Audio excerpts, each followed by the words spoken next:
Emilio, thank you so much for joining us on Pragma's podcast today. It's lovely to meet you in person finally. I think I'm going to dive straight in and start with just asking, who are you and how have you come into our lives? Yeah. I came across you obviously starting your podcast and doing some having some conversations with the likes of Lewis from Herbert Smith Freehill's Kramer, and then just kind of seeing you post on LinkedIn, etc. But I'd love to know kind of, where have you come from? How have you started doing this, and why should we be listening to you? Yeah, that's quite an open question. I can speak for Britain, Honduras, and Spain. So Nice. Yeah, so just to start off, my father's Honduran, my mum's British, and I'm born in Spain. So I think my identity is quite important to who I am and why I do what I do on a day-to-day basis. But to kind of cut the story a little bit short, so get straight to the point. So I've been employed in the energy industry for 11 months now. I've had an interest in energy for, I'd say, 1.5 to 2 years. And that interest came from my initial job. We were talking about everything leads to something, right? So my initial job about, I say 2 years ago now, I had some interviews with some lawyers in Bolivia. And if you know the story of Bolivia, basically the rise and fall of Bolivia is all based in natural gas, just to not go into it too detailed. But I remember having those conversations and I thought, it just came to me realization that nothing moves without energy. So I started kind of doing my own project, like writing articles, blogs. I made my own website with a friend where I started posting stuff about energy, and that essentially helped me get the job I have now, which has meant I've been around the world this year, which has been cool. And then how the podcast started was that I got 2 months off. I couldn't fathom the idea of having 2 months off because like you said, you like the chaos. I need something that gives me a bit of discomfort that I need to push past. I need a barrier to overcome. And so I had this idea of speaking to CEOs. Essentially what I was finding around the narrative was that everyone that we spoke to was saying we need to change the narrative, particularly among young people. But then that was always followed by, oh well, we're not doing anything about it. So I heard that from a lot of people that I was speaking to in my interviews, in my job. And I'd had this idea. I'm a big fan of podcasts anyway. I like speaking about things like mindset. And I thought this would be a great way to link both of them and try to humanize the industry and kind of do my bit to change the narrative and create my own story in a way. So that's a little synopsis. Nice.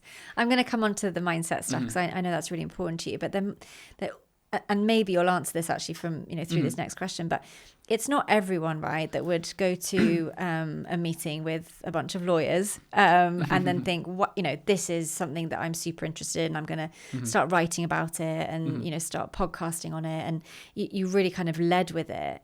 What was it in that conversation that kind of really, it must have been something to kind of get your juices flowing or your blood boiling in some way? I think I was searching for something. So I think the way I think about life is you have to look for things, right? And things don't just come by themselves. So I think I was at a point where I was really searching for the thing I was interested in. So I was already kind of looking. I wasn't waiting for something to come. I was actively trying to find what I was interested in. That first job out of uni so I already knew I was interested in Latin American politics, for example. Right. But then I knew I was interested in Latin America because of my background. But I was still trying to find what was it about Latin America that I wanted to delve into. And then I had that conversation and it just all clicked. I thought that's just ridiculously how can our country's whole rise and now fall, all the issues they're having today, is because they basically nationalized the industry in 2006. There's been no investment into new exploration, which means now they're running out of gas to sell on the international market, which means they have no dollars. And then because they had so much money from selling gas, they subsidize petrol. So now that they don't have any gas to sell, they can't subsidize petrol, so they're taking away the subsidies. So it just all clicked. I realized that wasn't only a Bolivian story, but Bolivian story. That's a story that can apply to every country in the world, really, right? And I think the moment that I found that, it's kind of my interest came from, like I said, Latin America, and then since then it's gone more global because if you work in the energy industry, you can't limit yourself to one region, right?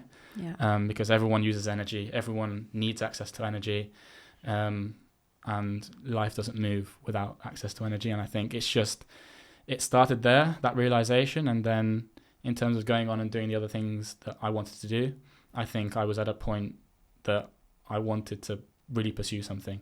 And so once I found it, I was like, that's a thing, and we kind of led with it. You're on, yeah. Feels slightly terrifyingly close to home with some of the decisions that that the UK are making at the moment. Mm-hmm. But you mentioned it initially, you know, a lot of the conversation when you're speaking to people is around we need to change the narrative, we need to have a conversation that maybe is different with young people. And I think most young people today, you know, I don't know if you would agree, but in particular in the Western world, maybe don't understand where their energy comes from, how important it is. Why do you think that young people, or two questions, I guess. Mm-hmm. Why do you think young people are so disengaged, you know, in the West from kind of how they live and what they need to do that and the role that energy plays? And secondly, what conversation should we be having with young people about it? I think we take it all for granted, right? And I think the big issue is we don't see how other people live in other areas. You know, I've been lucky that this year I've been in 3 different continents in 11 months, you know, and so you see that, you know, like it's not a joke. You know, when you have conversations with people around, and I don't think people are disengaged. I think they are engaged, but they just don't have... With the wrong facts. With the wrong facts. They don't have the right information. So, and it's not necessarily that they are engaged or not engaged, it's that they just think they're engaged because they have a certain set of information which they've been fed for however long they've been fed it, and they just take that as facts, which is, I think, a more societal problem that we have today in the West, particularly, where we are unable to take facts, and instead of just taking them in and taking them as they are, thinking, okay, is this really true, or can I analyze them and maybe put my own spin on it, right? And that's where my frustration comes from a more societal level, more than just an energy industry, that we can't have dialogue. There's no way of, you know, nothing is ever black or white. Yeah. And that is a fact. Nothing is ever black or white. We all have different perspectives. So even if something is black for you, it's white for someone else. And I don't necessarily want people to agree with me. I just want people to have a broad understanding of what the energy industry means, what oil and gas has done for us, you know, for people that from the UK, from Spain. It's built our lives. And then when you look at someone that's living in Africa, the reality is very different. But of course, it's difficult to, as we spoke about before, it's difficult to bridge that gap. But I think the conversation we should be having is, why does my light turn on every day? Like, understanding more the everything we take for granted, because it's everything we take for granted provides us with a base level of privilege and comfort, which many people around the world do not have. And I think the conversation around privilege is a super interesting conversation, because I think privilege is very often comes from a place of comparison. We compare, that person or my friend is richer than me, so he's more privileged, right? But you can be privileged the privilege comes in many different ways. Like, he might have that, but he might not have very good parents, you know? Yeah. What's more valuable at the end of the day? So I think we need to look beyond our own kind of vision of what our life is, and try and understand and try and see what's going on, not just next door, the next door neighbour, but also what's going on in other parts of the world. Understand, if you're born in the UK, you're probably in the top 10-20% in the world. Yeah. And I think once you realise that, then the narrative can really be changed. And I think that's what we need to tap into a little bit more as an industry. And I think as an industry as well, my frustration comes from the industry not doing better. And the reason I think I'm here is also to change the narrative around, particularly among young people. But I think that narrative is only going to change if the industry works differently. I can't do it by myself. So I guess my mission is to change the way the industry works, so then we can all together change the narrative. Yeah. And I think the conversations we need to be having is not just with young people. It's like a triangle, right? Yeah. It needs to go all ways. Yeah. So what would you like the follow-up to be? So for example, when you speak to someone and they say, we need to change the way we, you know, engage with young people, or we need to change the narrative when we speak to young people, and then you said they kind of just go anyway and just carry on, what would you want the next sentence to be that person says? We want to do this, and this is how we're going to do it. That's an interesting question. What the industry needs to find is, I think people like me. Because I think I mentioned it to you before that I think, unfortunately, people my age aren't going to listen to a 50-year-old man in a suit, right? So I think as an industry, and I'm trying to do, one of my missions for 2026 is to find more people like me that think the way I think, because I think there would be huge power in a group of young people, 20 to 30, that are all pushing this message, because we can connect with the younger generation better than the industry. So I think the industry needs to try and ask, where can we find people that are willing to push this message in a world where there doesn't seem to be many people pushing this message. Help the people you can find that are passionate about it and that want to scream, not want to scream, no, I don't necessarily want to scream, but willing to scream and take on the narrative. And I think also what you'll find about a lot of young people, especially I say this about myself, is that we have nothing to lose. I've spoken to a lot of people that they always say to me, I love what you're doing. You're absolutely right what you're saying. But I'm scared to say, not even criticize renewables, but just say the reality, because then my clients might get scared, or might get upset, or I might lose this or lose that. The thing is, us people that are coming up in the industry, we're hungry, we're ambitious, we want to make something happen, right? But the reason we're dangerous and we can make, not dangerous in a good way, dangerous, whatever, is because we have nothing to lose. I only have to gain by pushing a message that I think is correct and that I think is backed by facts. Yeah. So I think the question we should be asking is, where are these people? Let's find them and let's empower them let's support them. Yeah. And let's empower them to help us change, and also reflect on how the industry itself can change as well, because I can try and push the industry to change as much as I want, but if there's not the willingness to do it and to move with the times, because it essentially is moving with the times, social media, unfortunately, there's no point being a black box anymore, because the best defense is complete transparency. Yeah. And that's what I think the energy industry would find if we were transparent about, if we've made a certain decision and you just came out and said, even if it's not what people want to hear, this is why we've made this decision, people are like, okay, now at least we understand why. Makes sense, yeah. At least we understand why, and we're not being, and you're controlling you're owning the narrative instead of letting other people control it for you. Yeah. I hope that answered your question more or less. Yeah, no, 100%. Thank you. I think it is tough, right? We do some work on this at Pragma and have the talent committee and the advocacy committee. And there are, so many groups that are working around that kind of messaging, but a lot of the messaging is directed maybe directly at politicians or at kind of company level decision makers, and really kind of engaging with that youth, movement sounds scary, but that kind of that youth, who are going to be the next generation in those roles, is so important. And we hear so many horror stories of people being too scared to speak up or say, what they want to say, in particular in the UK at the moment. It's different in other places. What have you noticed? So you've been all over the world this year. What have you noticed in the various places that you've worked in and in the places you've been, as to how young people in those communities and countries are, accessing information around energy, or how they're discussing it, or kind of how they feel about it more generally?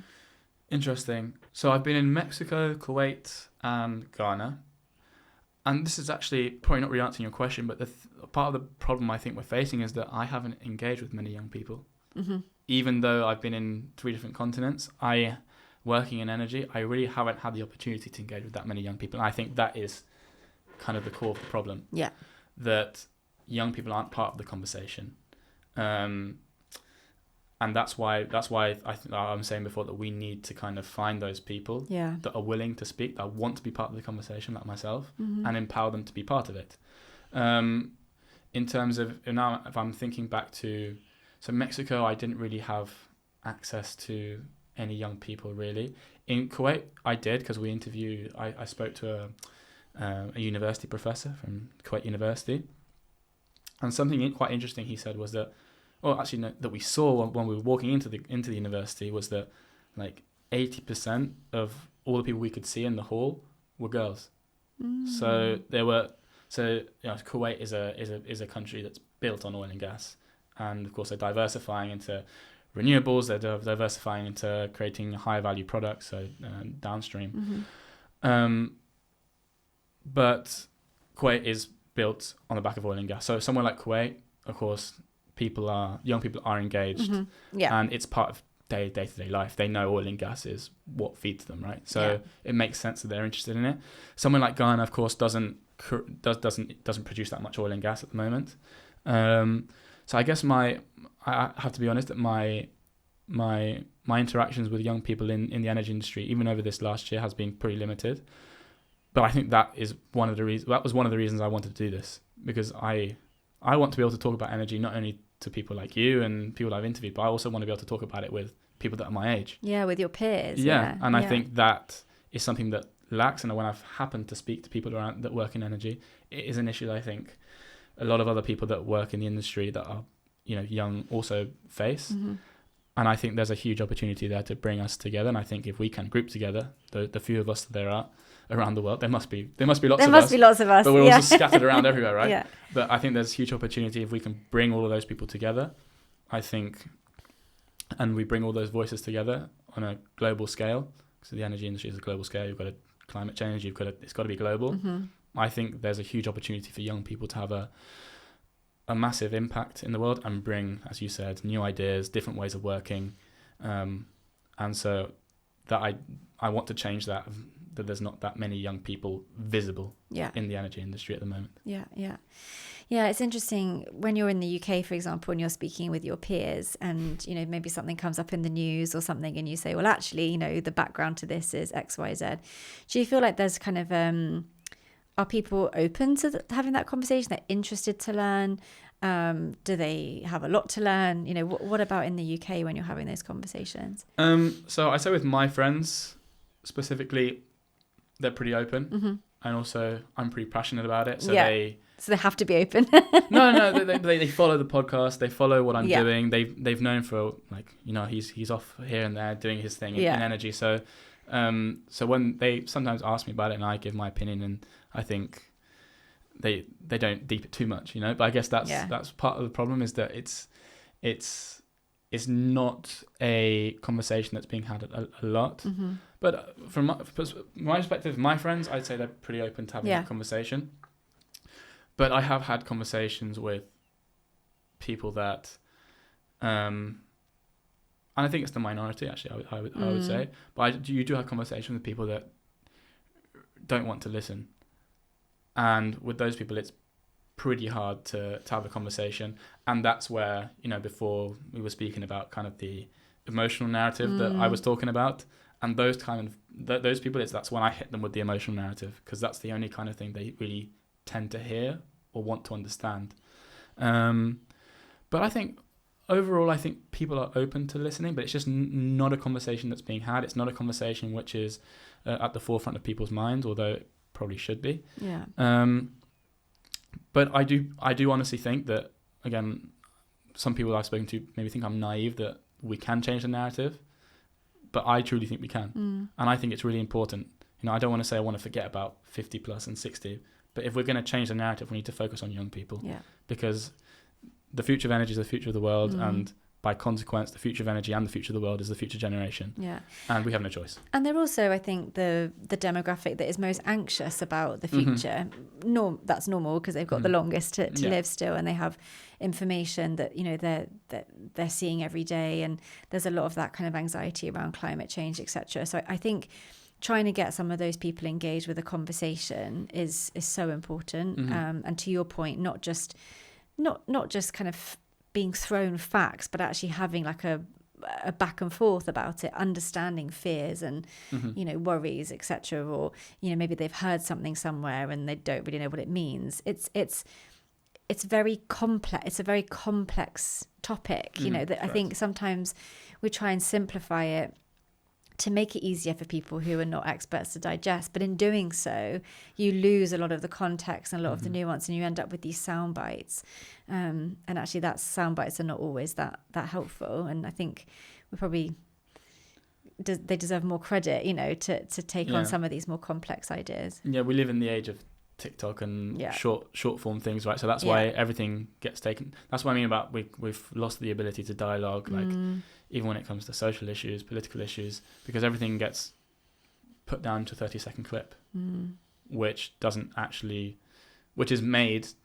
made to trigger people on purpose. Yeah. Right? Yeah. It's not made to try and give context. It's not made to try and help people understand. It's just made on purpose to try and make people angry. And we talked about this, didn't we, earlier, about we lead a lot with anger, a lot with fear, so that you have like a visceral reaction to something, so that you click into it. We very rarely lead with just really exciting, great news anymore, whereas actually we could, be really positive. There's so many positive things that we could say around, domestic production, around job creation, around methane emission abatement in the UK or globally. There's so many great innovative projects and technologies that people don't know about that could lead, we could really lead with this positivity. But you talked about kind of transparency and how important that is. And you are starting a slightly new venture on the kind of podcast side around the kind of live Q&As, I think, with executives. Yes. Tell me a bit about that. So the idea behind that is that, I've looked at what I've managed to do with the podcast, and I've managed to get myself access to some pretty cool people like yourself, which, if I was to have thought back 11 months ago when I started the job, that would have never been something I thought I would have been able to do, right? So I realized it's not that hard. If you just go for it, you can make it happen, right? And I think humanizing the energy industry is a really important way to get young people to start listening, because we live in an era where young people connect to stories, we connect to people, but the energy industry never puts its people out there. We have some inspiring people, people that have dedicated their lives to one company, or they've founded X amount of companies that are doing X and X and X. Sharif Foda, super cool example, left SLB, didn't know what he was going to do, then thought, I'm going to make a Middle Eastern company. I'm going to take lots of different companies, put them into special purpose acquisition company, put them all together, and within the space of however long, make a company that's worth $1.3 billion dollars, and can compete, and it's listed on NASDAQ, and can compete in certain areas. It's growing, of course, with SLB, with Halliburton. What does it take to build something like that? Do you really think he's doing it because he just wants to take advantage of the world and extract blah blah? What I've found from all the conversations I've had with all these people is that everyone is focused on the idea of impact. Everyone works in energy because they believe this is the industry where they truly believe they can have a positive impact in the world. However, when you speak to people on the outside of the industry, everyone thinks we're doing it for the wrong reasons. But I feel everyone actually in this industry does it. Of course, we can make good money doing it, but we truly believe we can have a positive impact in the world. And what I want to do through this kind of new venture is to kind of facilitate and break down those barriers between young people and the executives and people I've managed to speak to myself. Kind of bring people into the podcast studio, I guess, in a way. So in an unfiltered manner, where they can ask these people, they can ask you whatever the question they want. If they want to ask about mindset, they can ask about mindset. If they want to ask about leadership, what does it take to lead a 500-person company? They can ask about that. If they want to ask about a particular country, what's going on there, they can do that, because then bringing that unfiltered, transparent, human side, I think a lot of young people that join will be like, he's pretty cool, actually.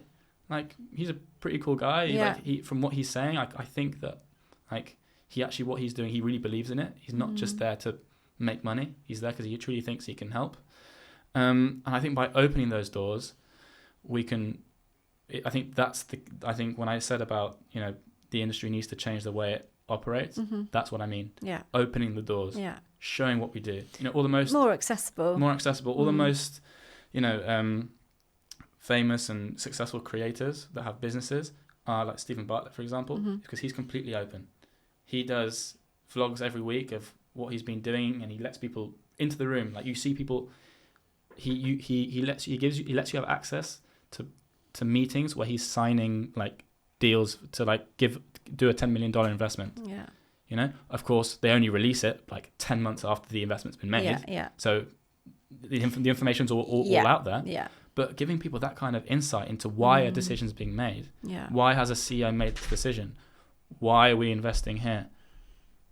It's super valuable, and it's something I would love to see. And maybe I would love to see it too. Mm-hmm. And I think maybe, being able to ask questions. So, for example, when, BP, for example, changed or modified their strategy moving forward. Exactly. There was obviously a huge amount around in the press. Depending on what you read, it's either a terrible thing or a good thing. It's quite hard to make an informed decision because you're being told what to think by so many different outlets. Whereas if you could get, the CEO of BP unfiltered to talk about why they've made these decisions. You don't have to agree with them You necessarily. don't have to agree with them, but at least you get to hear it from the horse's mouth and understand why decisions are made. And I think we've done quite a lot of work around, why is there a difference in opinion around, for example, BP or Shell making a profit versus Tesco's making a profit or Nike making a profit. That's an interesting point. Right? So we very rarely say, we talk about the cost of living, but we very rarely talk about the fact that food is more expensive. And if you go to Tesco's, your shopping bill for a month, there are other supermarkets available, I should say. I'm not supporting anyone, but your bill's gone up in the same way that your energy bill might have gone up, although very complex. But we don't seem to be having an issue with Tesco's profits. There's no activism around that, but we do have an issue with BP and Shell. To have, I think, someone stand up and talk a little bit about what profits look like year on year. During COVID, I think it was Shell lost $20 billion that year in 2020. Yeah. But in 2021, they made $15 billion. So, okay. But if you look at it as a graph, it's quite stressful. It's not pretty just severe. It's pretty severe. But we don't talk about that. So I think having the opportunity to ask those kinds of questions, why are you making that decision? Why does it make sense? Why does it make sense to me? Yeah. Can you explain, why my energy bill is going up? What are the realities of it? I think that would be so powerful. I think it's the start, because I think if you look at a lot of other industries, they come out and they speak about Jamie Dimons or JP Morgan Chase. He's a great guy. I love that guy. The way he speaks about the way he thinks, the way he engages with his employees, the way he comes out and just does podcasts, says what he needs to say. I think it's super valuable because we live in a world where you can't hide anymore. Yeah. In a world of social media, you cannot hide. So the best form of defense is the truth. Yeah. Your truth. Yeah. Because if you don't tell your truth, people will start painting the truth for you. Exactly. So I think the industry is scared to do it because of the way that, it's always operated. So that's normal. But I think it's kind of when when we talk about fear on a personal level, you just got to take the jump, right? Yeah. And I don't want to say I'm the guy to do it, but I'm here giving you a platform that you can do it. Well, there's a lot at stake here, right? Because if we don't do it and we don't do it well and we don't do it quickly, there's not going to be an industry, certainly in the UK, to defend. Exactly. And so I think now it's a bit, you were saying at the start, we've got nothing to lose. You're a young guy, at the beginning of your journey. But actually, I don't think any of us have got anything to lose at this point, because we're going to lose it if we don't do something. So I think now is a real turning point where if we don't start to think about things in a different way, communicate them in a different way, access different audiences, it's going to be a pretty significant decline very quickly. Yeah. No, I like how you mentioned Shell and BP, but the one I would want to know now is Exxon. A couple of days ago, I think they announced they're cutting 10 billion from their the sustainability of renewables thing. That's something I'd love to know. Yeah. Like, what's the business decision around that? It's still 20 billion. Yeah. But where's the other 10 billion going? Why is that decision being made? And I think, just having that insight, it's like, I think the energy industry doesn't realize how people would actually accept it. Like, okay, at least we understand. Yeah. And I don't know if you've read False Alarm by Bjorn Lomborg. I haven't. Really recommend reading it. One of the things that he says is that because we see so much negativity, and it's so accessible, is the big differentiator. And whilst climate change, he agrees, is absolutely real, the way that it is talked about, or the way that the media latch onto things like a hurricane, for example, we just have more information than we've ever had. So it might be that 20 years ago we didn't even know that hurricane happened because there wasn't the same kind of news flow that we have, 5 years ago. And then today, all we see are constant videos of that hurricane, exactly what happened to, Marjorie's house or whatever. There's so much information that we can see. But what I think he does really well is he takes some of those kind of emotive feelings of, it's worse than it's ever been, and changes it round to say, actually, we're living in the best life that we've ever lived across the board. Yes, 100%. Poverty is the lowest it's ever been. Access to clean water is the highest it's ever been. Death for children under 2 is the lowest it's ever been. Famines are the least we've ever seen. All these kinds of things I think are so important to try and get across to people. And a regular person who's not interested in this is not going to read that book. So how can we get some of that information into channels and people that wouldn't normally see it? Which leads me on a bit to your podcast. So I think you said recently that 90% of podcasts ever get to episode 4, and only 1% make it to 20. Yes. You're 8 down. Yes. Maybe down. 9 down now with this now. one. So 11 to go to be in that top 1%. How have you got to that number? Like what makes you different? How have you managed to get 8, 9? How are you getting access to these people? What are you doing differently? There's absolutely zero secret. There's zero secret. Tell us your secrets. There is no secret. This is what I mean, right? This is why I think, this is also part of the reason I want to do the podcast is I'm doing all on my own back. And part of the reason to do it and to speak about mindset within that as well is to learn from people like yourself. What has taken you to become who you've become? What's taken you to take the steps you have and be successful, or what do you think is going to help you become more successful from where you are today?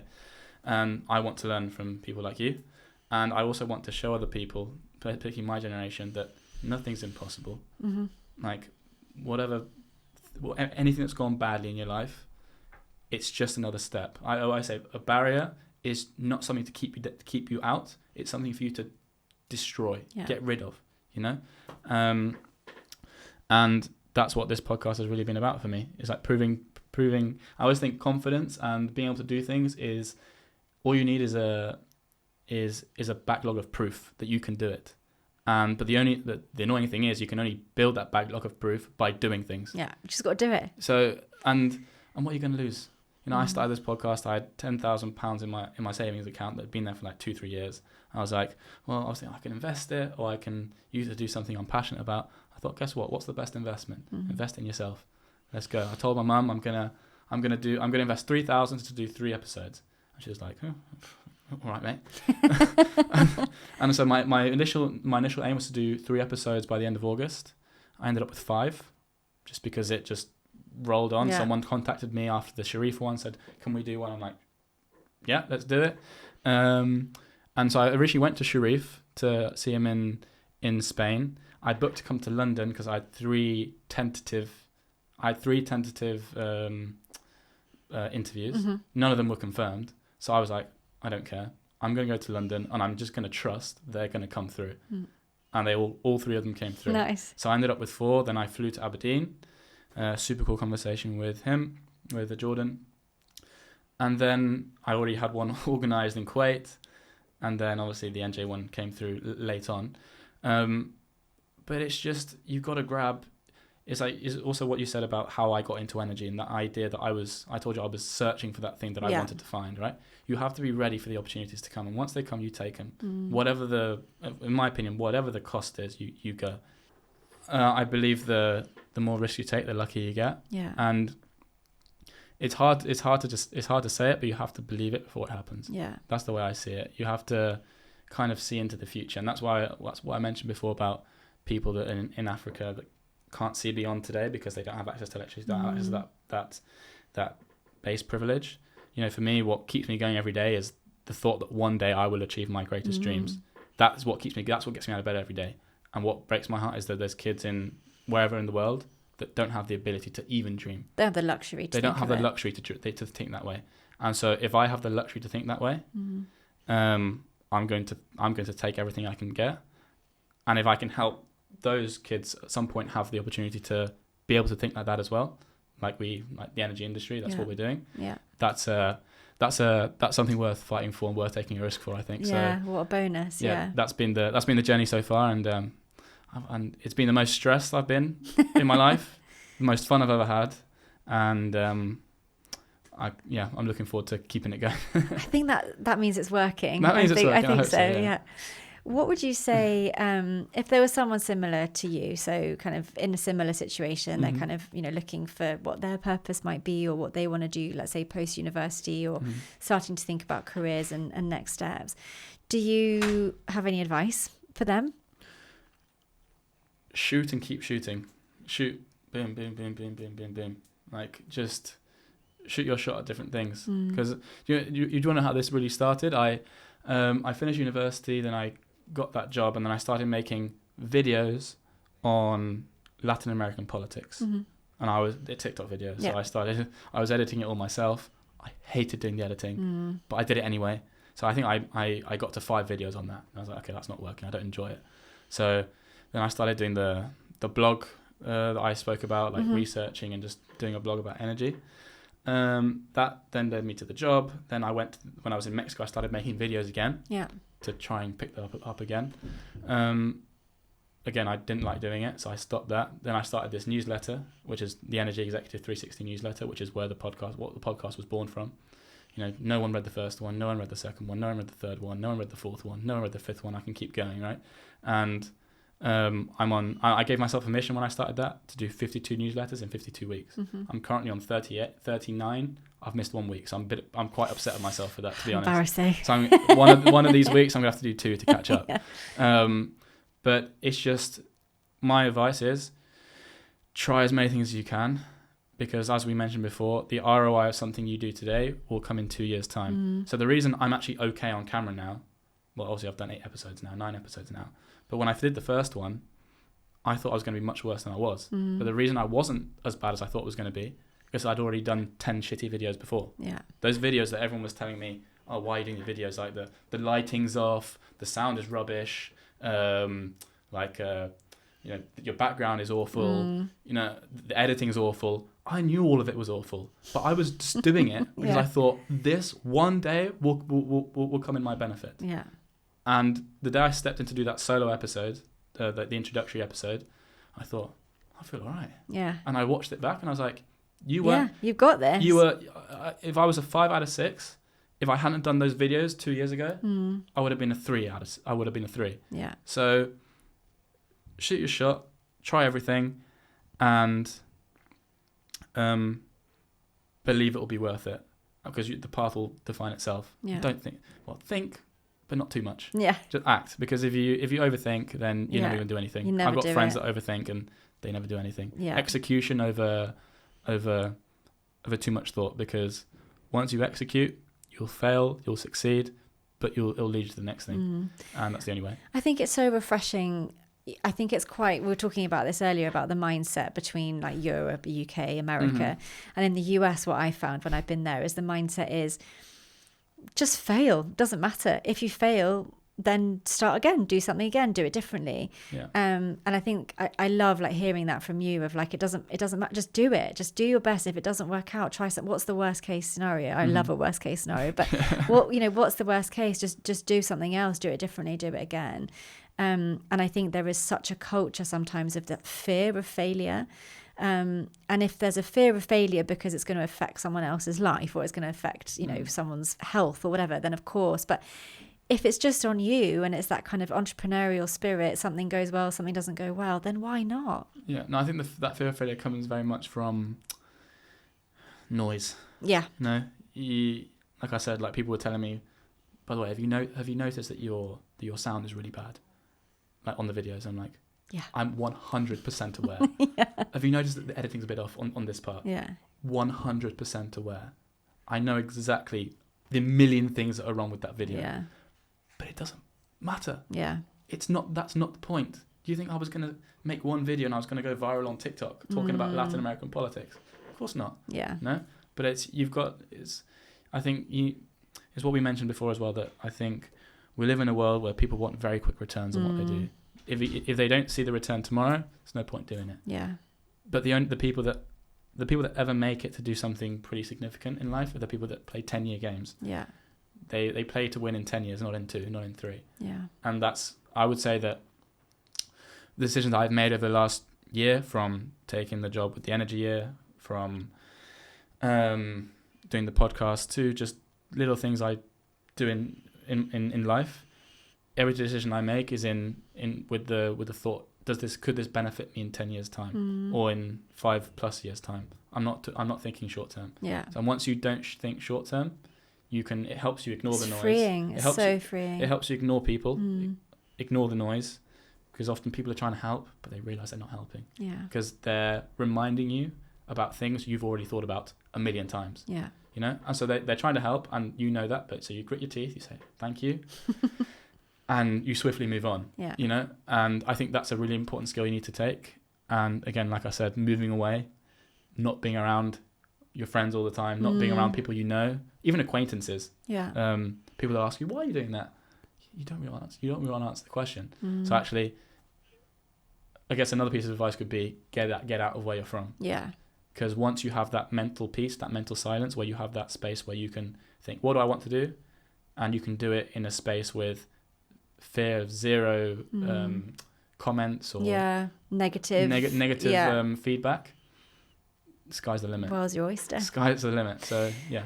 What about, so you've done these 8-9 podcasts now, and you've been speaking to people about their mindset, and you know you enjoy learning kind of how they've got to where they've got to, and are there any key things that you've taken away from the conversations that you've had that are important to you? Yeah, I think a lot, to be honest. The most important thing I think is, we mentioned it before as well, take the road less travelled. Be different. One of the reasons I wanted to leave London is because I thought everyone that I knew was kind of going down the same rabbit hole. Everyone's following the same path, and anyone that kind of diverts, it's like, oh, you know, what did they do? What the hell is going on, you know? And I'll be honest, when I took the job with the energy, I was earning less money than I was in London, but obviously they pay for all the accommodation and everything. So in theory, on paper it's less money, but like in actual real terms, I was making about the same, you know? So, and what I've learned from the podcast is kind of made me more sure of what I already knew in my head. Like, because I learned these things from like listening to different podcasts, and sometimes I would speak to people and I think I'm kind of crazy. I only really have 1 or 2 friends that think like I do. And I'm not always with them, so I can't always have those conversations, right? So having these conversations with people on the podcast really has helped confirm that I'm not crazy. That's always good to have that confirmation, right? Yeah. And that I should keep doing what I'm doing. Keep making decisions that don't make sense to other people. Keep making decisions that other people wouldn't take, because the benefit will not come tomorrow. It will come at some distant point in the future where you have no idea when it's going to be. Yeah. But the day it comes, you'll know. Yeah. And so far, the things that I've done, and I've seen the benefit of certain things, it's just like little confirmations you need along the way. They're like, okay, I need to keep going. Yeah. So it'll come at some point. Nice. I like that. So final question from me. If we were sitting here having this conversation this time next year, what's happened? What are we talking about? What's been the highlights? What are you most proud of? Over the next year, I'd like to have a business with revenue. Love that. I'd like to have a business with revenue, not to be making a profit, just so that I can be free and doing what I want to do. So doing more podcast episodes, having a business which is running itself essentially. So I'm not tapping into my own savings resources, to then be running the podcast and everything else. So that would be, if I could achieve that, I think that would be, whatever I go on to achieve after that, that would be the like, not my I've made it moment, but like a really important moment I'd be super proud of. Also, in terms of the podcast,